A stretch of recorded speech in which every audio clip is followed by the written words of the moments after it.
They handed my wife a toilet brush the moment the wedding music faded. I had paid $150,000 for that afternoon, for my son's smile, for my family's dignity. But what my daughter-in-law gave back was humiliating silence. Martha stood there leaning on her cane, her dress stained, and my son turned his face away as if he had never had a mother at all. I did not yell. I did not make a scene. I simply smiled and made a decision. Everything would stop here. Before I go on, take a moment to subscribe and leave a comment telling me which country you're listening from. Your presence here helps me keep telling this story slowly and honestly. And now, let me return to that afternoon, the moment when everything began to slip off its course. I stood a few meters away from them, close enough to hear Vanessa's heels tapping steadily on the marble floor, far enough that no one would think I was paying attention. The crystal chandeliers above the grand hall reflected off glasses of deep red wine, making everything look flawless, like a promotional photograph. People say Napa Valley at sunset can hide every imperfection. That afternoon,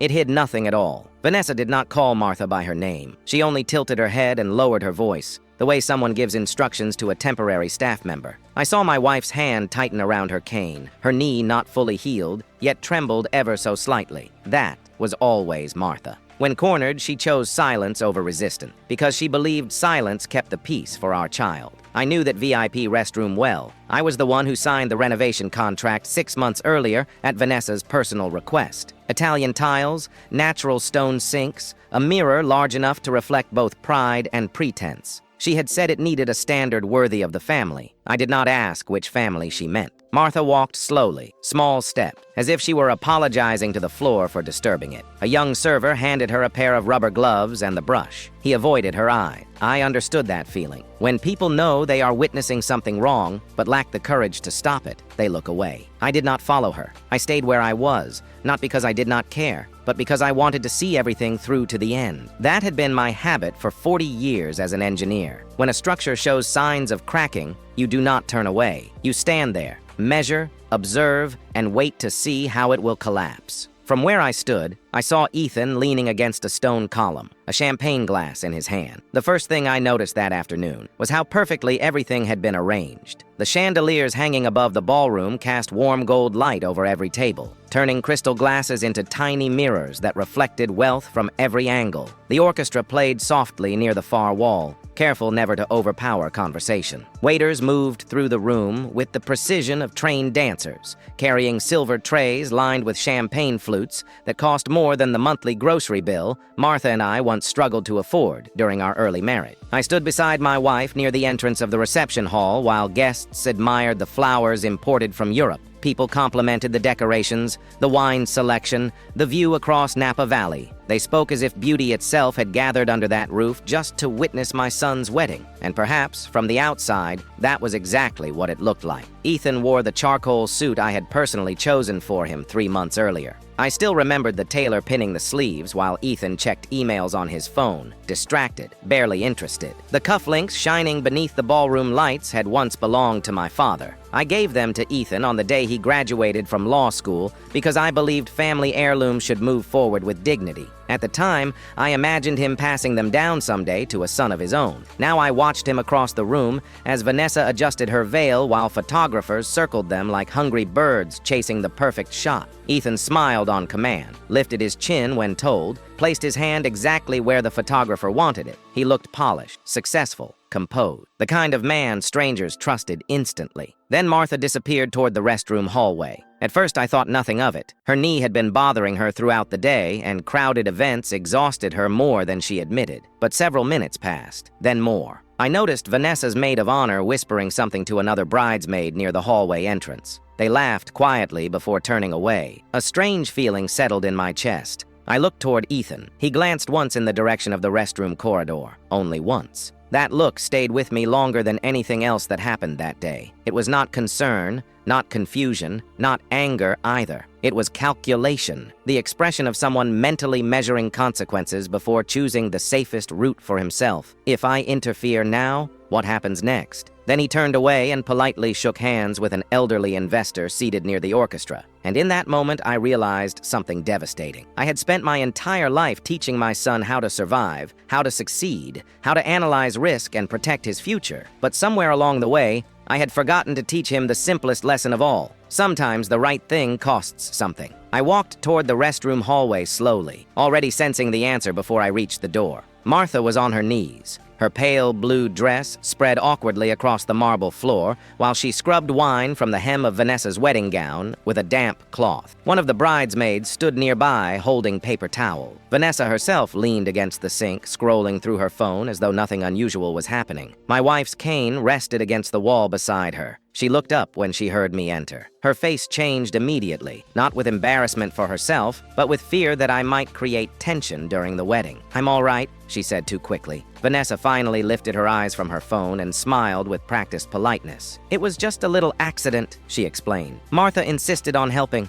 Insisted. I looked at Martha's swollen knee pressing into hard marble beneath a woman half her age who hadn't even bent down to assist her, and still, my wife defended them. "She didn't mean anything by it," Martha whispered quietly. That sentence hurt more than the scene itself, because it told me this was not the first time she had swallowed humiliation to keep peace inside this family. The orchestra resumed playing somewhere beyond the walls. Guests laughed in the distance. Glasses clinked softly. Life continued only a few feet away while my wife struggled to stand upright without help. I bent down and offered Martha my hand. She accepted it carefully, hiding the pain in her face the way she always did. Vanessa thanked no one. She simply inspected the dress, adjusted the fabric, and walked out. No apology, no shame, not even awareness. That was the frightening part. Cruelty repeated often enough eventually stops looking cruel to the person performing it. When we returned to the ballroom, people continued celebrating as though the world remained perfectly intact. An old business associate approached me smiling broadly. "Beautiful wedding," he said. "Classy, elegant, exactly how these events should be done." I nodded politely. I did not tell him that elegance built on another person's humiliation is nothing more than expensive ugliness wearing perfume. Martha sat near the window afterward, quietly rubbing her knee beneath the tablecloth. Sunset light crossed her face gently,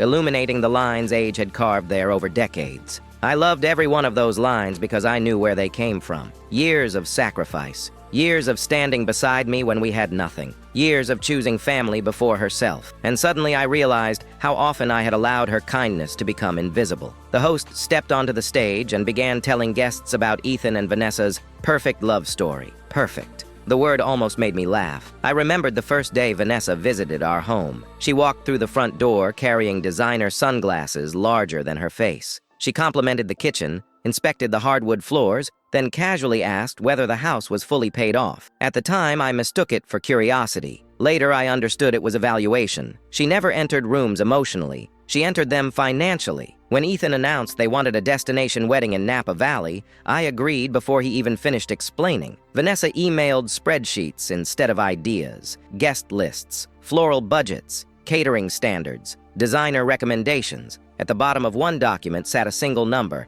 $150,000. Beneath it, she wrote, "To maintain expectations." I never asked whose expectations she meant. I withdrew the money from Martha's retirement savings and signed the check. Martha didn't complain. She simply placed her hand over mine one evening and said softly, "He's our son." That was always enough for her. A year earlier, Ethan had called from New York explaining that the Manhattan housing market presented a temporary opportunity. Vanessa wanted an apartment near her office because appearances mattered in her field. I purchased it, transferred temporarily into Ethan's name for convenience. Because fathers do foolish things when love disguises itself as responsibility. The cracks did not begin with money. They began with silence. I discovered that later in the evening while walking behind the gardens near the reception tent. Vanessa stood speaking with her mother near the hedges, unaware I could hear them. "The old country people finally served their purpose," Vanessa joked lightly. Her mother laughed. Vanessa continued speaking about moving us somewhere smaller eventually, somewhere quieter, somewhere out of the way. Then came the sentence I could never forget.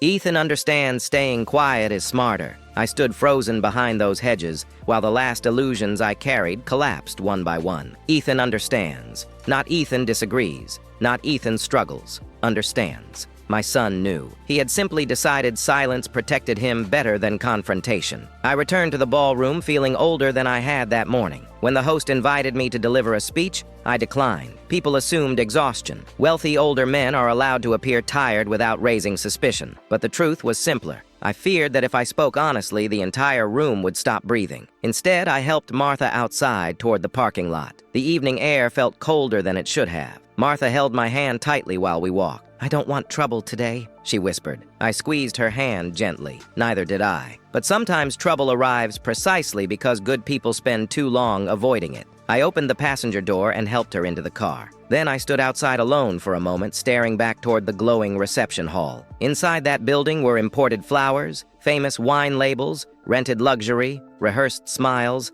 and a version of family carefully staged for public admiration. And somewhere beneath all of it sat rot. I climbed into the driver's seat but did not start the engine immediately. Instead, I took out my phone. The first call went to the event management company. I confirmed my identity, contract details, and remaining payment schedule. Then I informed them final authorization would not be completed. Silence followed. The manager asked carefully whether there had been an issue. Yes, I replied calmly, there has. I instructed them to halt further service before the main dinner presentation. No yelling, no dramatic speeches. In my professional life, I learned that the most irreversible decisions are usually delivered quietly. The second call canceled the luxury transportation arranged for the bride and groom. The third canceled the Italian honeymoon suite overlooking the Amalfi Coast. The fourth call mattered most. My attorney answered immediately. I informed him I wanted to activate the recovery clause attached to the Manhattan property transferred temporarily under Ethan's name. He paused briefly before confirming the legal process. Years ago, he insisted I include protective language just in case. At the time, I considered it unnecessary. Now I understood something important. Even love requires boundaries, or eventually it becomes permission. Martha watched me silently through all of this. She never asked me to stop. That told me everything. When the final call ended, exhaustion settled into my bones like cold rain. Not regret, release. There is a difference. My phone vibrated repeatedly several minutes later. Ethan. Again.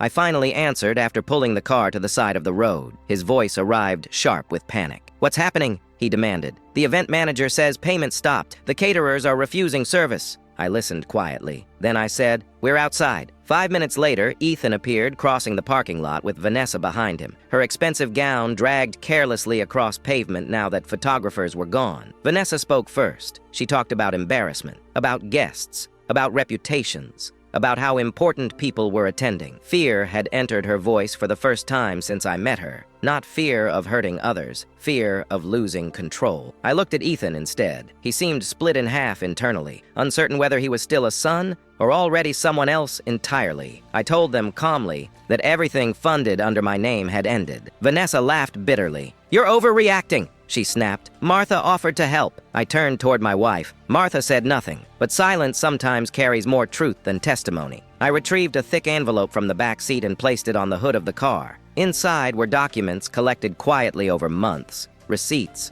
bank transfers, auction records, proof that personal items had disappeared from our home little by little over the past year, jewelry belonging to Martha's mother, antique keepsakes, family belongings without enormous monetary value but impossible emotional value, sold quietly. To cover debts Vanessa never disclosed. Her expression changed immediately when she realized what I knew. Ethan stared at the envelope in disbelief. She was going to replace them, he said weakly. Replace them, as though memories function like furniture purchased online. I looked at my son and suddenly saw clearly the consequence of years spent protecting him from discomfort. He had grown into a man skilled at explanation instead of accountability. I told him the Manhattan apartment would return under legal control immediately, not to destroy him, to force him into adulthood without artificial cushioning. Vanessa accused me of ruining their future, I answered calmly. No, I'm simply refusing to finance it anymore. That was the moment something changed permanently inside Ethan's face. For the first time all evening, he looked ashamed.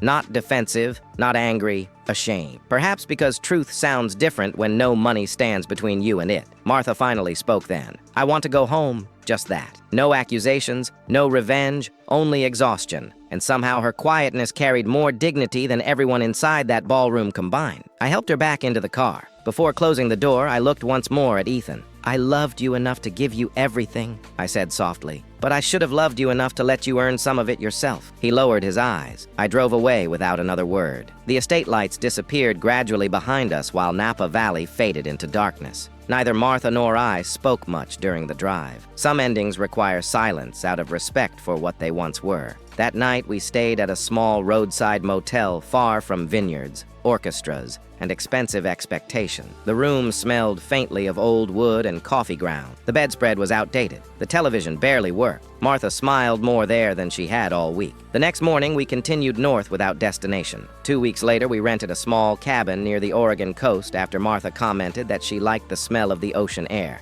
That became enough reason to stay. Life slowed down there, not dramatically, naturally. We woke to waves instead of phone call. Martha walked carefully along damp sand each morning with her cane sinking slightly into the shoreline. I made coffee and watched gulls circle above the water while reading newspapers no one expected me to discuss afterward. For the first time in years, peace stopped feeling like something purchased. It simply existed. I created a modest scholarship fund for local engineering students using money once reserved for appearances. No press releases, no plaques with my name engraved across buildings, just help offered quietly where it might matter. Martha loved that idea. She said maybe someone young would start life with less pressure than we once carried. Ethan called occasionally. At first, constantly, then less often. I eventually answered one afternoon while repairing a loose porch railing outside the cabin. His voice sounded older somehow, not because time had passed, because consequences had. He admitted things were difficult. The apartment situation forced changes. Work pressure increased. Vanessa blamed him for not controlling the situation better. I listened. Then I told him something no father had ever told me. You are finally standing where your choices placed you. Don't run from that feeling. Learn from it. He was quiet for a long time afterward. Vanessa never contacted us. Some people disappear the moment resources do because attachment was never truly emotional to begin with. Months passed. One evening, Martha and I sat together watching sunset spread gold across the ocean's surface.